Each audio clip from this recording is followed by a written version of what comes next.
The Zags got even better news for their future. Five-star recruit in the 2021 class, Hunter Salas, committed to Gonzaga. He's 6'5" guard with a lot of talent on both sides of the ball. If we are going by website 247 Sports' rankings, he's the highest recruit to come to GU ever.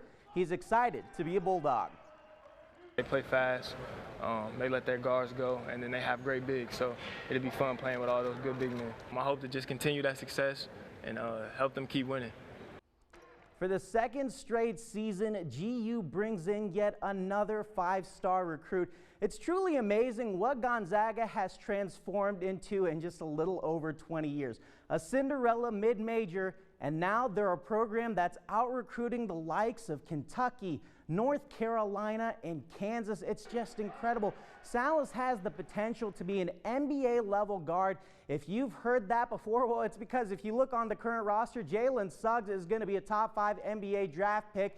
You can credit a guard, Dominic Harris, for opening this door, getting the tricky trio in of Suggs and Julian Strother as well. But you have to credit that sustained success, and developing players for the next level did its part too. The GU program has just put guys in the league over and over again that stay in the league, and now they're entering a phase where they're going to start getting all these one-and-done players. I have a good feeling here soon you're going to hear that Chet Holmgren, the #1 prospect in the 2021 class, he's a forward. He's going to be great. He's going to commit to GU soon. I have a feeling of that, and if GU keeps recruiting like they have been, well, it's truly just a sign of one thing, and that one thing is that they are a blue blood program, especially if they win the national title undefeated this season. You can't put an asterisk by their name anymore if they do that. By the way that they're doing everything that they're doing, they've reached the pinnacle of the sport among the most storied programs in college basketball.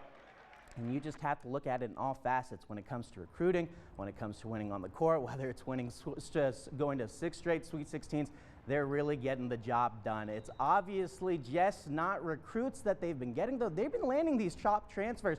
Now, Walker Kessler, he was a 5-star forward in the 2020 class. He ended up choosing North Carolina over Gonzaga, but now he's a transfer that Gonzaga might very well just end up getting as they move forward. So it's just really good stuff for GU as they move on. I also want to talk about what we saw yesterday with the Ducks. Oh, yeah, let's go to Brett and Mark right now real quick. Let's get them in on this conversation. Let's first talk about Hunter Salas a little bit. I mean, that was a big-time recruit pickup for him. Yes, absolutely huge. Like you said, top-rated recruit in program history. This is a big time to be a Gonzaga fan, and I spoke about this a little bit on Friday when he committed. Right. But Gonzaga did themselves a huge favor last year when they brought in a ton of high-level juniors for visits.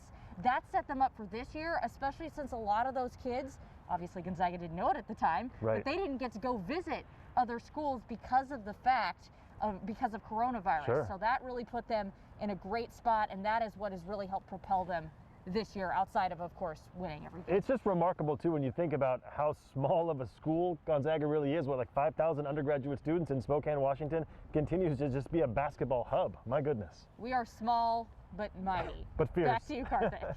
They sure are mighty, and they got a lot of good things coming their way in the future.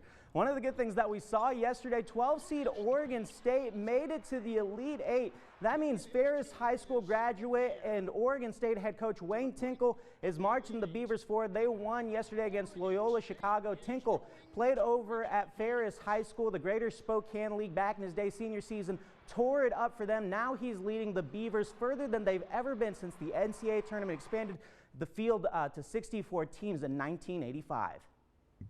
You know, I had so much confidence and belief in this group. I knew that this thing, as good as Loyola is, man, and as well coached, I knew that this thing was meant to be. I knew that we were going to move on. It's great. It's an incredible feeling.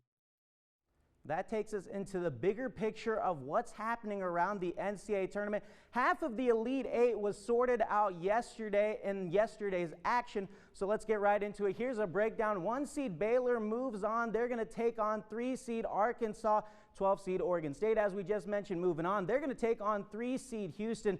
Baylor still ends up being the big threat on that side of the bracket. How about that defense yesterday against Villanova? they looked really sharp. Obviously, they have some scorers, Butler, Mitchell, Teague. I mean, they got guys that can really put the ball in the bucket too. Three-point shooting is excellent. You got to watch out for Baylor always. We mentioned Oregon State continuing their Cinderella run, but they got a tough test coming up next as they play Houston.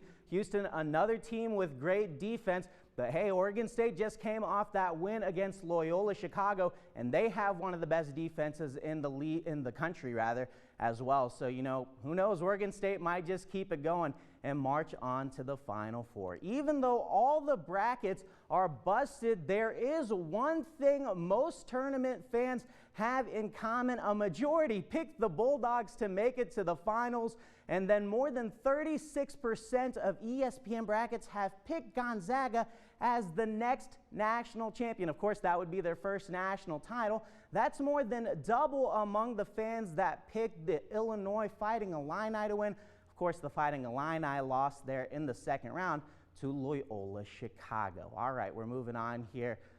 They're just not any perfect brackets as well. A big reason why for that is these West Coast teams that have really been coming in and breaking up the brackets. We had a record amount of upsets this season. You know, we had Oregon that ended up beating Iowa. USC is moving on after they beat Kansas. Those two teams facing off tonight. We mentioned Oregon State, UCLA as 11 seed coming in through. And then, of course, we have Gonzaga, the big bad Bulldogs over here in Spokane. Obviously, they're not an underdog and they're not upsetting anyone. But how amazing is it that all these West Coast Conference teams, Mark and Brenna, just continue to show up into the NCAA tournament and move on? It's incredible. Yeah. And, you know, you spoke a little bit about Wayne Tinkle, Karthik. I actually spoke to him in a press conference about an hour ago, and I asked him about Spokane and watching our area's team rise, and he had so many lovely and glowing things to say. It was really a great bite, including getting a shout out to John Stockton and Mark Fewen. So we got the who's who in right there. He covered everything, right? Yes, and can I say, just, you know, aside from being a broadcaster and covering sports, just as a fan, it's nice to see so many West Coast teams this late in the tournament, right? Yes, absolutely. It's West Coast, best coast, you know? That's what couldn't agree more, as a couple kids from Oregon originally. Karthik?